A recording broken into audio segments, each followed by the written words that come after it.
हिंदुस्तान की धरती ने अनेकों वीर सपूतों को जन्म दिया है, जिनकी गाथाएं हमें गर्व महसूस करने का मौका देती हैं। इन योद्धाओं ने अपने पराक्रम और अपूर्व शौर्य के दम पर भारत की अखंडता को कायम रखा।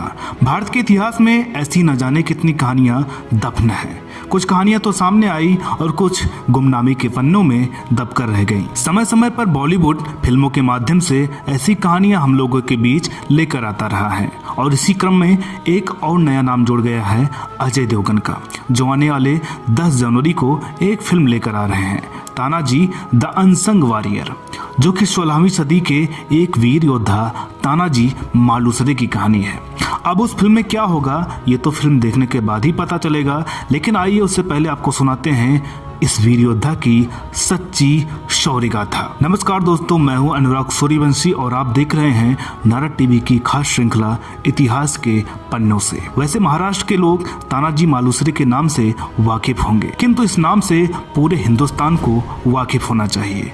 इतना तो निश्चित है कि इस कहानी को सुनने के बाद आप लोग अपने गौरवशाली पूर्वजों को एक बार फिर से याद करेंगे और उन साजिशकर्ताओं पर भी आक्रोश करेंगे जिन्होंने कुछ लोगों की चाटुकारिता के चक्कर में ऐसे वीरों को विस्मृत कर दिया। ये बात है 16वीं शताब्दी की, जब भारत पर मुगलों का आधिपत्य था और शासन सत्ता मुगल साम्राज्य के 5वें बादशाह औरंगजेब के हाथों में थी। औरंगजेब, जिसकी हिंदू विरोधी नीतियां पूरे हिंदुस्तान के हिंदुओं पर जुल्म ढा रही थी, या तो सर कलम हो जाया करते थे या औरंगजेब की अधीनता स्वीकार कर ली जाती। इस अत्याचार के खिलाफ कई वीर योद्धाओं ने आवाज उठाई। उन्हीं में से एक थे मराठा शासक वीर छत्रपति शिवाजी महाराज। तानाजी मराठा साम्राज्य के सेनापति और शिवाजी के बचपन के मित्र थे। इनका जन्म महाराष्ट्र में सतारा के गडोली शहर के एक कोली परिवार में सन 1600 ईस्वी में हुआ था। पिता का नाम सरदार कलोजी और माता का नाम पार्वती बाई।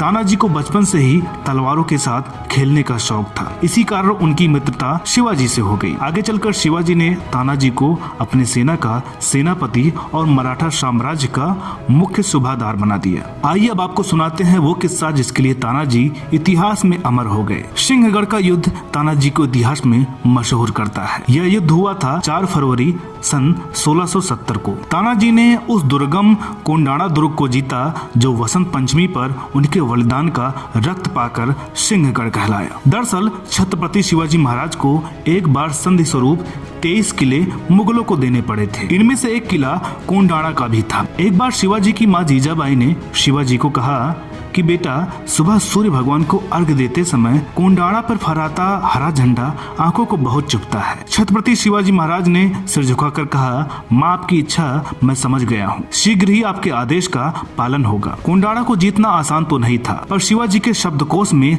असंभव शब्द भी नहीं था। उनके पास एक से एक साहसी योद्धाओं की भरमार थी। वो इस बारे में सोच ही रहे थे कि तभी तानाजी दरबार में पहुँच गए। शिवाजी ने उन्हें देखते ही कहा, तानाजी, आज सुबह ही मैं आपको याद कर रहा था।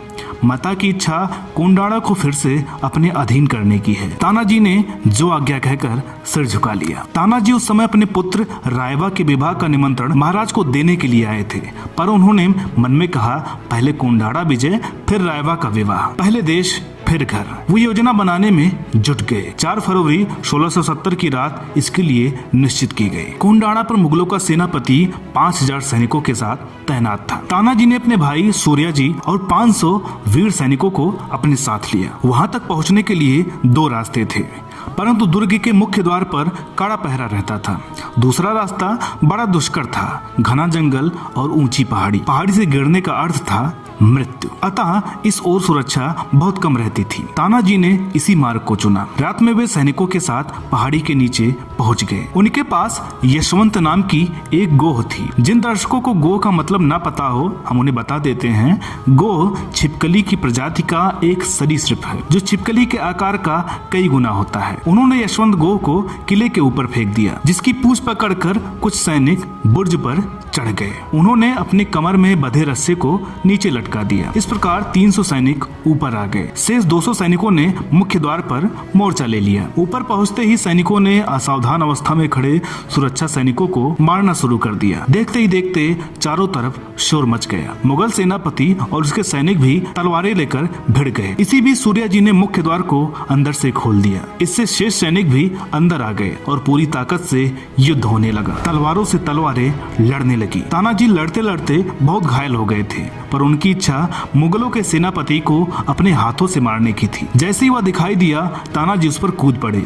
दोनों में भयंकर संग्राम होने लगा। मुगल सेनापति से लड़ते लड़ते तानाजी की ढाल कट गई, पर तानाजी हाथ पर कपड़ा लपेटकर लड़ने लगे। यह देखकर मामा शिलार ने अपने तलवार के भीषण वार से मुगल सेनापति को यमलोक पहुंचा दिया, परंतु तानाजी तब तक धरती माता की गोद में सो चुके थे। जब छत्रपति शिवाजी महाराज को यह समाचार मिला तो उन्होंने भरे गले से कहा, गढ़ तो आया पर मेरा सिंह चला गया। तब से इस किले का नाम सिंहगढ़ हो गया। किले के द्वार पर तानाजी की भव्य मूर्ति तथा समाधि निजी कार्य से देश कार्य को अधिक महत्व देने वाले उस वीर की सदा याद दिलाती रहती है। तो दोस्तों, ये रही वीर योद्धा तानाजी की कहानी। उम्मीद करते हैं कि वीडियो आपको अच्छी लगी होगी। वीडियो अगर आपको अच्छी लगी हो तो लाइक करें, शेयर जरूर करें, ताकि इन गुमनाम वीर योद्धाओं के बारे में हमारी मौजूदा पीढ़ियां भी जान सके। चैनल पर नए हो तो इसे सब्सक्राइब जरूर करें, ताकि आपको हमारे आने वाले वीडियोस और पुराने वीडियोस देखने को मिलते रहें। तो दोस्तों, मिलते हैं अगले वीडियो में एक और नई कहानी के साथ। तब तक के लिए नमस्कार।